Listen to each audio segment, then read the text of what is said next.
Oh, sweet Jesus Christ. I was looking around on X, just catching up on all the news. You guys know I haven't made a video in a couple days, so I'm just kind of catching up on things. It's been a lot going on out here, and I've just been taking it all in.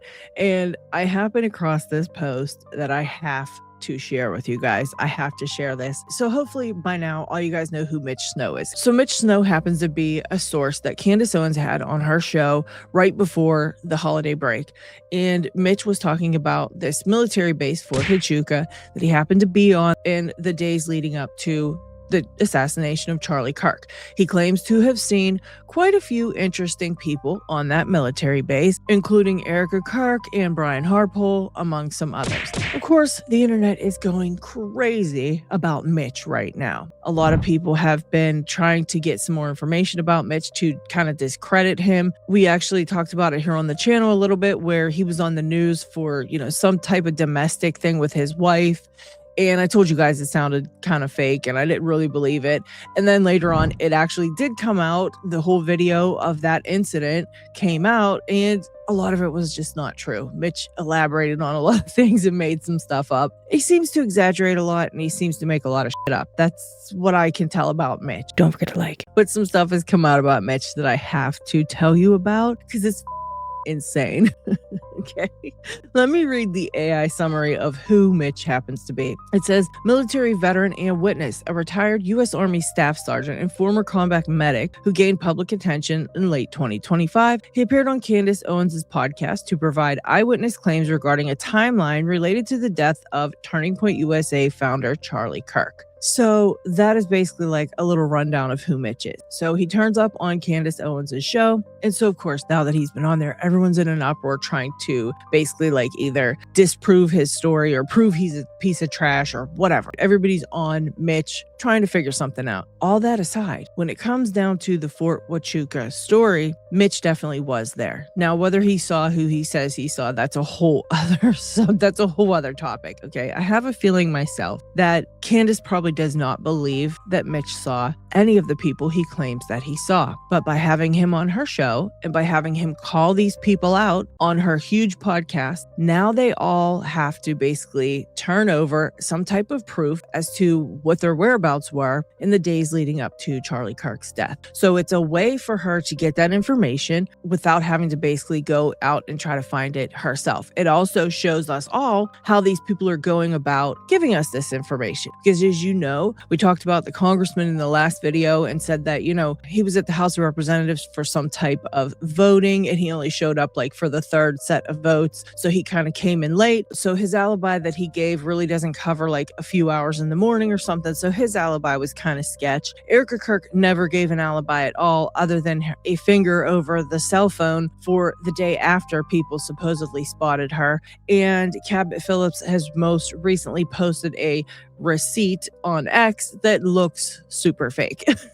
And a lot of people are finding some inconsistencies, so saying it kind of looks like AI created this receipt that he gave for his alibi, which is also very strange. And then there are some type of flight logs for Brian Harpole. Everyone's finding inconsistencies in those as well, or whatever. So there's a lot going on when it comes to alibis. No one's really giving a strong alibi for these days leading up to Charlie Kirk's death. And like I said, I think this whole thing was orchestrated, and she allowed him to say the names of the people that he apparently saw. Whether she believes him or not, it was a great way to get these alibis. It was a great way to find out this information and to see how these people acted when they were forced to give this information. So we learned a whole lot about a whole lot of stuff, whether Mitch was lying or not, okay? Because no matter what, Mitch was actually at this meeting. It's been proven. There's records. There's all this. We know he was in the military. There's records of that. There's records of all this stuff. The only thing we don't know is who he saw. All that aside, Mitch posted something on X. This is like unhinged, next level, crazy, and I just got a kick out of it, and I want to share it with you guys. So get ready, because this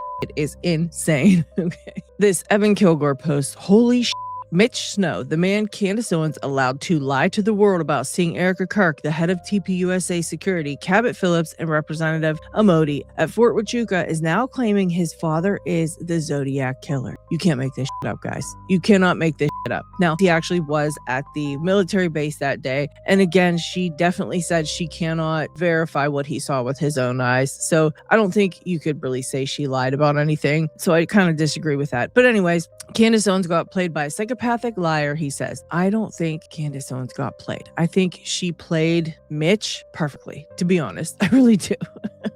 He basically reposted this post by John Hassett, which says, "This is insane. Only available in America for now, but still crazy. And this is Deciphering the Zodiac Killer." This is a video on Amazon Prime, and he was just taking a screenshot showing this, movie. Mitch hops in and replies the following. "At end, you were close. Zodiac was a hit for hire type, but not in a conventional way. He hung out with disgruntled alcoholic cops. He was a radio and radar operator on the USS Enterprise during Vietnam. That's how he knew ciphers. That's how he knew the East Bay area. Also how he wore the Navy shoes. He had some vision problems, wearing glasses that were shaded, light tinge of orange or red in 60s to late 70s, later switching to half-shaded glasses. He was an Eagle Scout. That's why he picked his first victims. He grew up collecting every Mad Magazine book. He did not live in the Bay Area originally. He was born and grew up in Seattle on Queen Anne Hill. He was the third oldest of 10 kids in a very strict Catholic family. He graduated Odeya High School. He despised women, yet praised, even nearly worshipped his mother. All the kids did, even though she was very far from being a saint. He had a controlling girlfriend from a rich family who he married. She taunted him to become rich with his supposed quick wit. During times of stress between them, he would travel to the Bay Area and other scenic areas of California that he became familiar with while serving in the Navy. Stressful times, such as when he did not make cuts to play pro baseball or when his girlfriend got pregnant, forcing them to get married at Gonzaga. A near divorce in 1975, he took a promotion with RCA, sending him San Francisco, convincing wife to reunite and take their 2 boys, resulting in near immediate divorce once in Cali. This is crazy.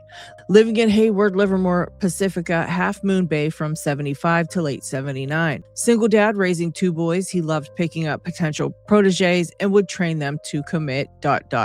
Known for drinking heavily, frequenting cop bars, challenging cops in pool, gaining their rapport, then doing favors for the ones he considered to be like his father. Disgruntled and unappreciated officers holding responsible positions but getting passed over and getting credit. He shared a resentment toward those who gained their promotions through college degrees, often calling them college-educated idiots who deserved holes in their heads. Dumb as doorknobs. He committed more murders than what was claimed. He often did it as favors to old cops who'd become his drinking partners. In exchange, they gave him education on how to avoid being caught. The letters were not just a taunting of police in general. They were insurances, intimidations to the cops who helped him and who he'd done favors, ensuring they would do their part to keep the murders unidentified, or he'd take them down with him. Often he'd pick up prostitutes, use them as practice to observe and test the info given to him by cop drinking buddies. Yeah, it goes on. In 1979, he caused an accident while out drinking with a work buddy. He passed out at the wheel while driving an RCA shop truck. He crashed head-on with another vehicle, killing 2 in that car. To cover, he pulled his passed-out buddy into the driver's seat and fled the scene. Fearing being caught or investigated and fingerprinted, he quit job. He took kids and moved to Samish Island, Washington, where he lived with his kids, hiding in his parents' vacation cabin. He remarried and moved to Long Island, New York. He died in 2022 in Colorado Springs. He was my dad. I can provide DNA samples if it helps. And this was posted 8:20 a.m., 1st of December, 2025. So somebody actually found this, and I don't know if we never saw this yet or what, but this is wild. What the hell do you make of this, guys? Please do tell me. What the what the Like, Mitch, bro, you need to just keep quiet. You are being really extra out here and people are noticing. You just need to stop. You need to stop, okay? I don't know what Mitch is thinking, and maybe he is the Zodiac Killer's son. Who the hell knows? Somebody really needs to go check out that DNA evidence and see if it's true. Like, honestly, seriously. I'm just so tired of hearing about Mitch all the time, everywhere you go. Mitch did not lie about being at Fort Huachuca military base. The information is verified through his metadata, through videos, through police reports, military reports, all kind of shit. It's verified that he was there. He stated he saw a few different people at that military base, in which Candace Owens clearly stated she cannot verify in any way, shape, or form because she is not Mitch's eyeballs. So whether or not he saw those people at the military base, whether or not it was actually true. This forced all 4 of those people to provide alibis and their movements the days leading up to Charlie Kirk's death. Now, I don't know about you, but I think that's a pretty smart move on Candace's part, because if she wants the information, what's a better way to get it than to watch them voluntarily give it and see how they act when they're supposed to be handing this information over? I mean, come on, it's genius. It's genius. All right. Like, how do you not see this? And you're all seriously out here worried about Mitch's past and disproving Mitch and all this.